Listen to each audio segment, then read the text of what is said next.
नमस्कार, मैं डॉक्टर वीना छंगानी। स्वागत है आपका। आज हम बात करेंगे प्रेमचंद की पूस की रात की आज के संदर्भ में।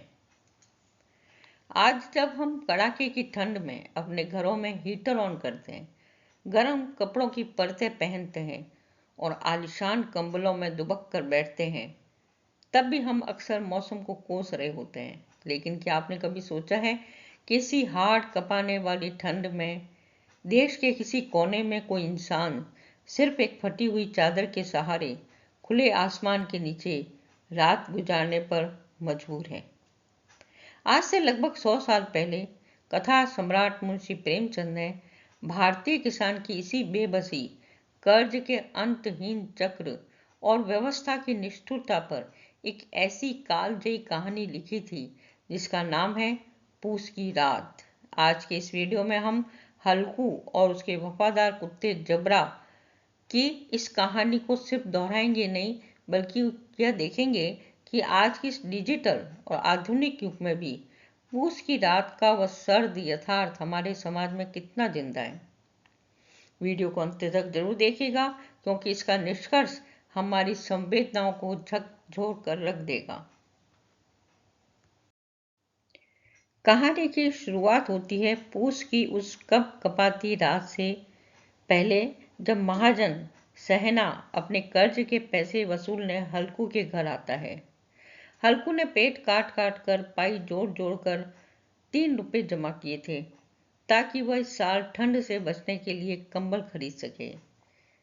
लेकिन सहना के तकादे और उसकी गालियों के डर से हल्कू वह 3 रुपए उसे देने का फैसला करता है।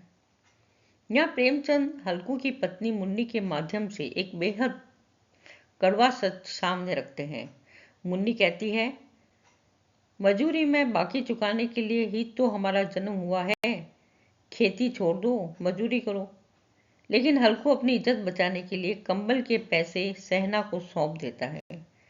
अब उसके पास पूस की बर्फीली रातों का सामना करने के लिए सिर्फ एक फटी हुई पुरानी चादर बची है। जरा गौर कीजिए, 100 साल पहले का वह सहना आज के 21वीं सदी के दौर में कहाँ गया? वह आज भी मौजूद है। बैंकों के कर्ज, क्रेडिट कार्ड्स, प्राइवेट फाइनेंस कंपनियों और स्थानीय साहूकारों के रूप में आज भी हमारा अन्नदाता, हमारा किसान कर्ज के इसी चक्रव्यूह में फंसा हुआ है। हम रोज अखबारों में पढ़ते हैं कि फसल बर्बाद होने या कर्ज न चुका पाने के कारण किसानों को क्या क्या कदम उठाने पड़ते हैं। प्रेमचंद ने एक सदी पहले ही दिखा दिया था कि खेती किस तरह एक घाटे का सौदा बनती जा रही है। जहां इंसान खून पसीना बहाने के बाद भी एक कंबल तक नहीं खरीद पाता। तकनीक बदल गई, देश डिजिटल हो गया, लेकिन किसान की नियति आज भी वैसी ही संघर्षमयी है। अब कहानी पहुंचती है उस खौफनाक रात में, जहां हल्कू अपने मकई के खेत के किनारे बांस के मचान पर लेटा है। हवा इतनी बर्फीली है कि हड्डियों को जमा दे। हल्कू के पास कोई गर्म कपड़ा नहीं है। उस मचान के नीचे उसका कुत्ता जबरा बैठा कूं कूं कर रहा है। इस पूरी दुनिया के हल्कू के दर्द को समझने वाला कोई इंसान नहीं है, सिवाय उस बेजुबान जानवर के। हल्कू जबरा को गले से लगा लेता है। जानवर की गंध, जो आम दिनों में उसे बुरी लगती थी, आज उस कपाती रात में उसे आत्मीयता और गर्मी दे रही है।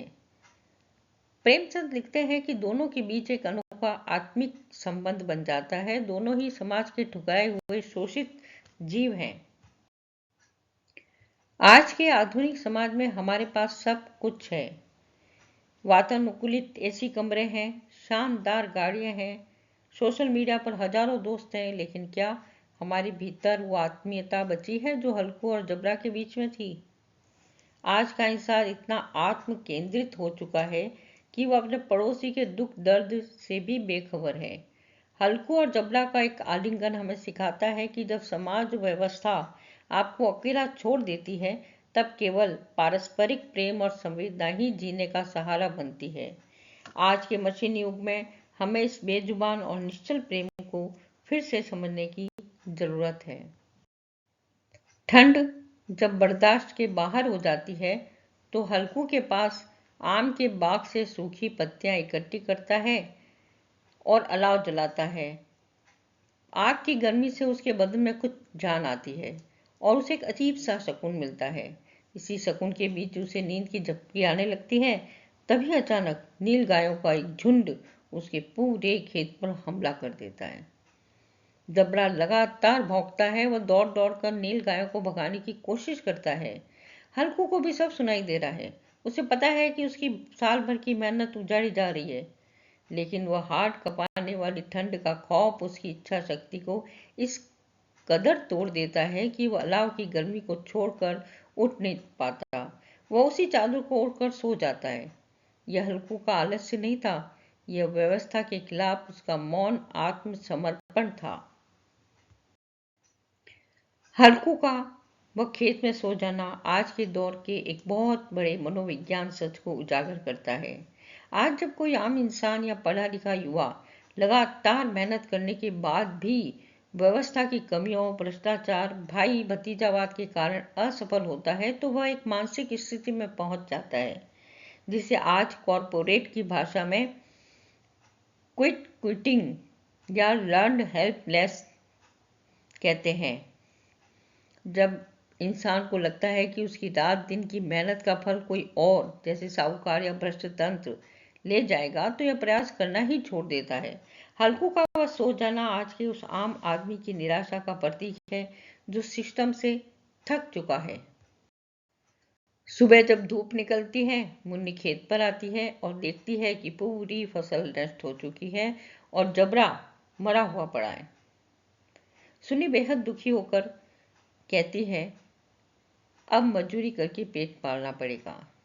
लेकिन इस पर हल्कू ने जो जवाब दिया वह किसी के भी रोंगटे खड़े कर सकता है। हल्कू प्रसन्न होकर वो कहता है कि रात की ठंड में यहाँ सोना तो नहीं पड़ेगा। सोचिए, एक किसान के लिए उसकी फसल उसका बच्चा होती है, लेकिन वह व्यवस्था और प्रकृति के क्रूर थपेड़ों से इतना टूट चुका है कि फसल की बर्बादी भी उसे एक मुक्ति जैसी लगती है कि चलो कम से कम इस जानलेवा ठंड में रात भर जागना तो नहीं पड़ेगा। मुंशी प्रेमचंद की पूस की रात महज एक किसान की कहानी नहीं है, यह समाज के उस आर्थिक ढांचे पर एक करारा तमाचा है जहां मेहनत करने वाले को बुनियादी जरूरतें भी नसीब नहीं होती। आज हम प्रगति की बड़ी बड़ी बातें करते हैं, तब हमें सोचना होगा कि देश के विकास की दौड़ में हमारे समाज का हल्कू पीछे न छूट जाए। आपको पूस की रात का आज के इस आधुनिक परिप्रेक्ष्य में विश्लेषण कैसा लगा? क्या आज का समाज किसानों और मजदूरों के प्रति संवेदनशील हो पाया है? अपने विचार कमेंट बॉक्स में ज़रूर लिखें। वीडियो को लाइक और शेयर करें और साहित्य के ऐसे ही गहरे विश्लेषणों के लिए हमारे चैनल को सब्सक्राइब करना ना भूलें। तो धन्यवाद, मिलते हैं अगली वीडियो में।